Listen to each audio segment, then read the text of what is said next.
Hello everyone, आप देख रहे हैं न्यू अनलिमिटेड स्टडी चैनल। आज हम बात करने जा रहे हैं फ्रेंच रेवोल्यूशन की।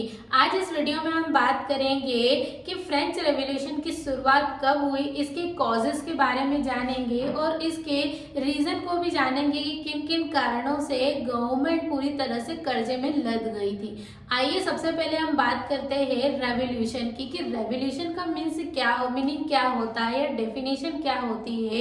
A large group of people, यानी बहुत सारे लोगों के द्वारा एक बहुत बड़ा पॉलिटिकल चेंज किया जाए किसी भी कंट्री में, तो वह रेवोल्यूशन कहलाता है और यह बहुत ही कम समय में होता है। अब नेक्स्ट अगर हम बात करें कि फ्रांस में रेवोल्यूशन की स्थिति किस तरह से उत्पन्न हुई, तो सबसे पहले हम बात करें कि यह कब हुआ था, इसकी शुरुआत कब हुई थी। तो 14 जुलाई 1789 को पेरिस में हुआ था। ये कहाँ पर हुए थे? बेस्टिल जेल में।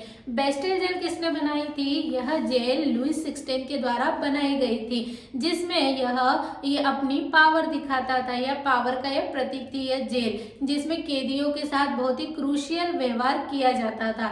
नेक्स्ट अगर हम बात करें कि जनता में आक्रोश था, जिसकी वजह से इन्होंने लगभग 7000 लोगों ने इस बेस्टिल जेल पर अटैक किया या हमला कर दिया। अब इसके बाद इस जनता बहुत ही आक्रोश में थी और गुस्से में आकर इसने यहाँ के लोगों ने कमांडर को भी मार दिया। अब वहाँ के जितने भी कैदी थे उनको रिहा कर दिया। अब बात करें हम कि लुइस 16 कौन थे, तो इसके फ्लैशबैक में चलते हैं। सबसे अगर पहले हम बात करें लुइस 16 की, तो यह 1774 में फ्रांस का राजा बनाया गया। अब ये बर्बन फैमिली से बिलोंग करता था और इसकी जो शादी थी वो 20 साल में हो गई। और नेक्स्ट अगर हम बात करें इसकी मैरिज किससे हुई है, इसकी शादी किससे हुई, तो ऑस्ट्रिया की जो प्रिंसेस थी मारिया, उससे हुई थी और उनसे इनका एक सन था जिसका नाम लुइस 17 रखा गया।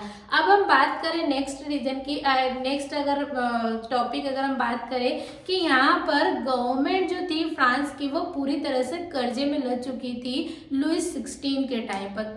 क्या क्या रीजन थे इसके, सबसे पहले हम बात करें इसकी कि क्या क्या रीजन थे इसके, तो सबसे पहला रीजन था इसका वॉर। अब फ्रांस में बहुत समय तक वॉर चला करते थे, युद्ध चला करते थे। युद्ध में जो पैसा या वॉर में जो पैसा था वो गवर्नमेंट के द्वारा ही दिया जाता था, जिसकी वजह से यह पूरी तरह से कर्ज में लग गई। नेक्स्ट अगर रीजन की बात करें तो फ्रांस में एक बहुत बड़ा पैलेस है, बहुत सुंदर पैलेस था जिसका नाम वर्सेलिस था। अब इसके जो मेंटेनेंस का जो पूरा भी खर्चा था वो गवर्नमेंट के द्वारा ही दिया जाता था, जिसकी वजह से यह कर्जे में लग चुकी थी। नेक्स्ट अगर रीजन की बात करें तो नेक्स्ट रीजन क्या था? अब अगर फ्रांस के अगर दुश्मन की बात करें तो फ्रांस का सबसे बड़ा दुश्मन ब्रिटेन था। अमेरिका की जो 13 कॉलोनीज थी वो ब्रिटेन के अंडर में थी। अब लुइस 16 ने क्या किया? लुइस 16 ने इस अमेरिका की 13 कॉलोनीज को वॉर से इंडिपेंडेंस दिलवा दी, जिसकी वजह से गवर्नमेंट का सारा पैसा कहाँ गया? वॉर में गया। और जो गवर्नमेंट थी फ्रांस की गवर्नमेंट, वो 2.8 बिलियन जो वहाँ की जो करेंसी थी फ्रांस की, उससे वह कर्जा यानी 2.8 बिलियन लीवर का कर्जा उन पर चढ़ गया। नेक्स्ट अगर रीजन की बात करें तो जो भी कंट्री से फ्रांस कर्जा लेती थी उसका 10% उसे इंटरेस्ट देना पड़ता था। अब 10% इंटरेस्ट देने की वजह से गवर्नमेंट को क्या करना, गवर्नमेंट का आधा से ज़्यादा जो खर्चा था वो इंटरेस्ट देने में ही पे हो जाता था। नेक्स्ट अगर रीज़न की बात करें तो नेक्स्ट रीज़न था कि अदर भी खर्चे थे। अब गवर्नमेंट के तो बहुत सारे खर्चे होते हैं, जिसमें अदर खर्चे में ऑफिसर्स की सैलरी आ गई, फिर मेंटेनेंस आ गया, बहुत सारी चीज़ें आ गई। तो अदर खर्चों के कारण भी यह गवर्नमेंट क्या हो गई? कर्जे में लग गई। अब इसके रीज़न क्या थे? क्योंकि लुइस 16 की जो पॉलिसी थी या उसका जो नियम थे या रूल्स थे वो पूरी तरह से गवर्नमेंट के खिलाफ थे और वहाँ की जनता पूरी तरह से लुइस 16 के खिलाफ थी। क्यों? क्योंकि वो लुइस 16 क्या करता था? जनता से ही इंटरेस्ट पे करता था। अब कौन देगी गवर्नमेंट को?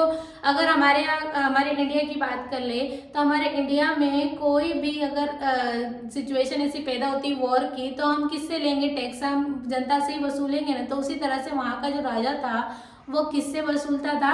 टैक्स जनता से। और ज़्यादातर सबसे ज़्यादा अगर एक्सप्लॉइट होता था किसी का तो वह छोटे फार्मर्स का होता था।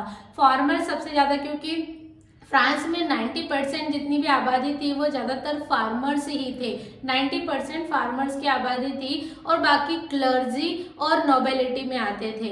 तो आई होप आपको इतना समझ में आया होगा। अब हम नेक्स्ट बात करेंगे कि कितने स्टेट में सोसाइटी बटी हुई थी फ्रांस की, इसके बारे में हम बात करेंगे। आज के इस वीडियो में इतना ही। आई होप आपको इतना समझ में आया हो। तो इस वीडियो को लाइक शेयर एंड सब्सक्राइब करना न भूलिएगा।